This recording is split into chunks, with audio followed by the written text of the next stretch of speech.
Bismillahirrahmanirrahim. Assalamualaikum warahmatullahi wabarakatuh. Kita ketemu lagi di kelas pembiayaan dan penganggaran kesehatan. Untuk pertemuan kali ini, saya akan membahas tentang sistem pembiayaan kesehatan. Saya akan mereview sedikit tentang sistem kesehatan yang telah kita pelajari minggu lalu. Nah, pembiayaan kesehatan ini merupakan bagian dari sistem kesehatan. Ya, di dalam Peraturan Presiden Nomor 72 Tahun 2012 tentang Sistem Kesehatan Nasional, dikatakan bahwa sistem kesehatan itu kan terdiri dari beberapa subsistem. Nah, salah satu subsistemnya adalah subsistem pembiayaan kesehatan.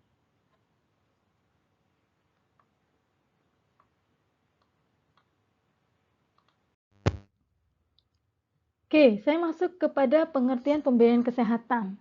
Apa itu pembiayaan kesehatan? Jadi pembiayaan kesehatan adalah pengelolaan terhadap upaya-upaya penggalian. Apa yang kita gali? Yang kita gali adalah dana tentunya. Ya, kemudian dana tersebut kita kelola untuk pengalokasiannya. Ya, kemudian dari dana tersebut kita belanjakan. Ya, jadi pengelolaan pembelanjaan dana kesehatan. Kalau pembiayaan kesehatan di Indonesia tentunya adalah untuk menyelenggarakan pembangunan kesehatan yang bertujuan untuk meningkatkan derajat kesehatan masyarakat. Tujuan pembiayaan kesehatan adalah tersedianya dana kesehatan yang jumlahnya cukup. Ya, jadi jumlahnya itu harus cukup, tetapi ternyata jumlah cukup pun tidak cukup ya. Jadi harus teralokasi juga secara adil dan merata. Kemudian dana kesehatan tersebut dimanfaatkan secara efektif dan efisien dan penyalurannya ini digunakan untuk menjamin terlaksananya pembangunan kesehatan. Jadi tujuan pembiayaan kesehatan adalah tersedianya dana kesehatan dalam jumlah yang cukup, teralokasi secara adil dan merata, kemudian dimanfaatkan secara efektif dan efisien.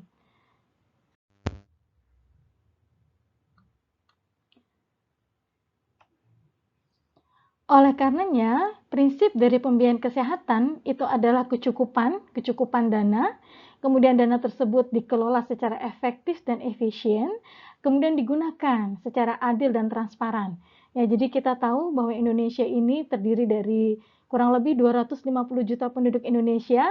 Nah, maka ini harus adil ya, pembiayaan kesehatan itu harus adil, bisa dirasakan oleh seluruh masyarakat Indonesia.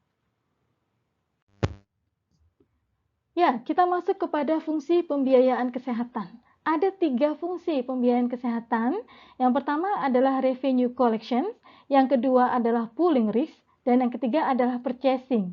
Kalau kita flashback sedikit tadi, di dalam pengertian pembiayaan kesehatan menurut SKN, maka pengumpulan dana ini adalah revenue collection. Kemudian yang kedua itu kan ada alokasi ya. Nah, alokasi ini bisa kita masukkan ke dalam pooling risk. Dan yang ketiga adalah pembelanjaan dana kesehatan yang tentunya masuk ke dalam bagian purchasing. Oke, saya akan jelaskan satu persatu secara singkat ya. Fungsi yang pertama adalah revenue collection. Jadi pengumpulan dana adalah cara bagaimana sistem kesehatan di suatu negara memperoleh pembiayaan baik yang bersumber dari rumah tangga, yang bersumber dari bisnis, mungkin dari para pelaku usaha, maupun bersumber dari luar negeri. Sedangkan di dalam SKN sendiri yang disebut dengan proses penggalian dana yang tentunya bertujuan untuk pembangunan kesehatan, ini dapat bersumber dari pemerintah atau pemerintah daerah. Lalu dari mana pemerintah atau pemerintah daerah tersebut mendapatkan dana?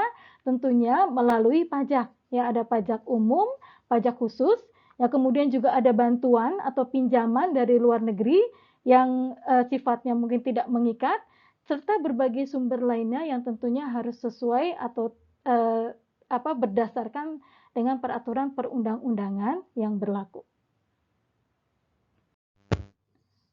Fungsi yang kedua adalah pooling risk atau pengumpulan risiko.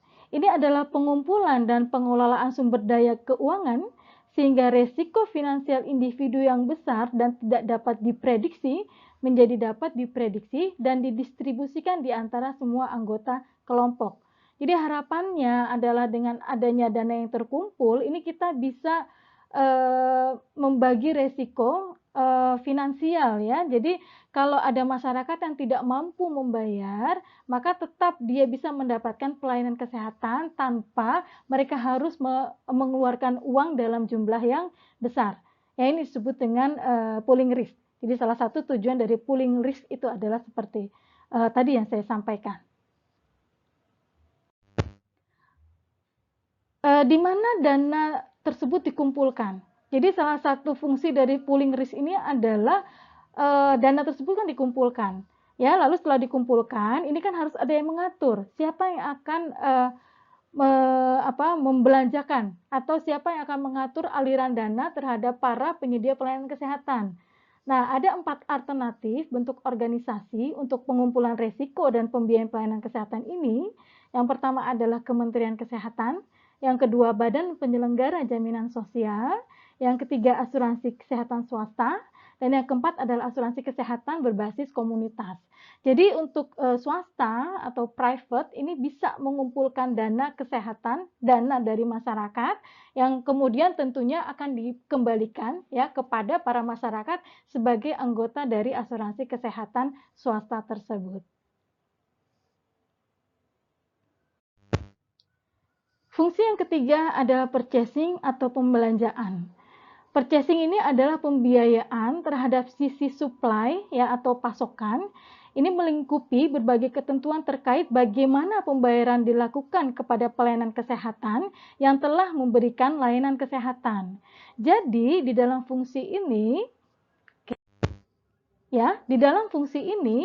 akan diatur kelompok mana yang akan mendapatkan manfaat, kemudian dalam bentuk pelayanan apa atau manfaat yang diberikan, ya. Kemudian siapa yang akan menyelenggarakan layanan kesehatan, bagaimana mekanisme pembayarannya, dan juga berapa harga pembiayaan pelayanan kesehatan yang dibeli. Jadi misalkan masyarakat memerlukan pelayanan kesehatan, maka dia akan masuk kepada satu penyedia pelayanan kesehatan, lalu ini diatur. Ya, diatur oleh organisasi tadi bagaimana pembayarannya, kemudian manfaat apa, kemudian juga bagaimana mengatur harganya. Ya, sehingga nanti masyarakat yang mendapatkan pelayanan kesehatan itu sudah tidak terlalu berpikir lagi ya, tidak berpikir lagi berapa biaya yang harus ia keluarkan untuk dia mendapatkan pelayanan kesehatan.